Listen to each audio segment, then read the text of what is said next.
Hello friends, welcome back to our channel. ఋషి వాల్మీకి ఆశ్రమంలో love అంటే లవ మరియు కుశ జన్మించారు.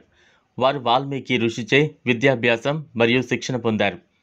పురాణం యొక్క ఒక వైవిధ్యం లవ యొక్క కవల సోదరుడు కుష్ యొక్క మూలాన్ని వివరించింది.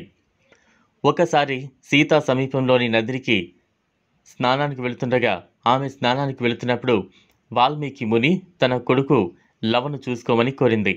మరియు ముని అతను రచనలో బిజీగా ఉన్నందున అతని తల ఊపాడు. కొన్ని అడుగులు వేసిన తర్వాత ముని నిరంతరం వ్రాతలో లీనమై ఉండటాన్ని ఆమె గమనించింది.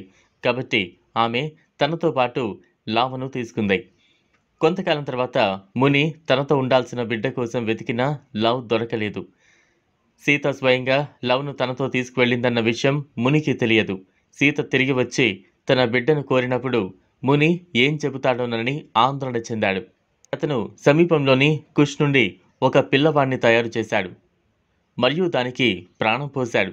సీత తిరిగి వచ్చినప్పుడు లవ్ తనతో ఉండటం చూసి ముని ఆశ్చర్యపోయాడు. కాబట్టి అతను సీతను తన పిల్లలిద్దరినీ తన సొంత పిల్లల్లాగా చూసుకోమని కోరాడు.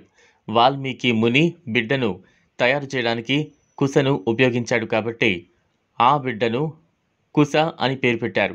లవ మరియు కుశ మహర్షి వాల్మీకి ఆశ్రమంలో జన్మించారు. వారు పుట్టకముందే సీత తన పిల్లలను శిష్యులుగా స్వీకరించమని వాల్మీకిని కోరింది. వాల్మీకి ప్రాథమికంగా వారి 5 సంవత్సరాల వయసులో లవ మరియు కుశ విద్యను ప్రారంభించాడు. అతను వారికి విలువిద్యలో శిక్షణ ఇచ్చాడు మరియు వారు ధ్వని వేగంతో బాణాలను ప్రయోగించగలరు. అతను వారికి దైవిక ఖగోళ యుద్ధం గురించి కూడా శిక్షణ ఇచ్చాడు. ఈ భూమి మీద ఎవరు యుద్ధంలో వారిని జయించలేని విధంగా వారిని విలువిద్యలో నిష్ణాతులను చేశాడు. అతను తన మనస్సు మరియు లవ మరియు కుశ మనస్సుల మధ్య సంబంధాన్ని ఏర్పరచుకున్నాడు మరియు తన జ్ఞానాన్ని వారికి నేరుగా ప్రసారం చేశాడు.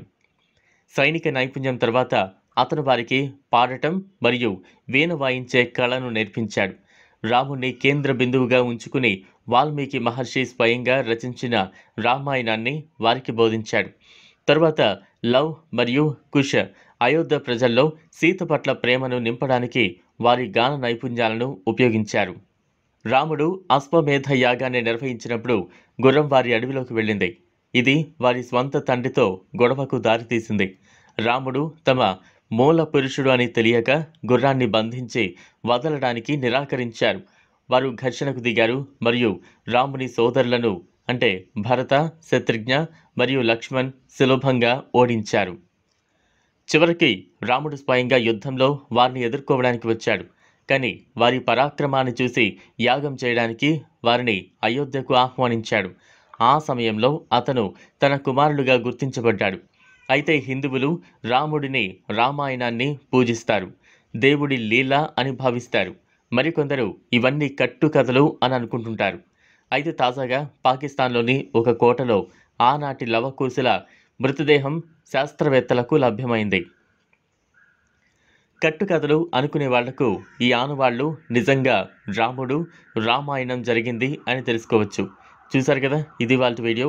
ఈ వీడియో కనుక మీకు నచ్చినట్లయితే లైక్ చేయండి, షేర్ చేయండి, ఛానల్ను సబ్స్క్రైబ్ చేసుకోండి. Thanks for watching.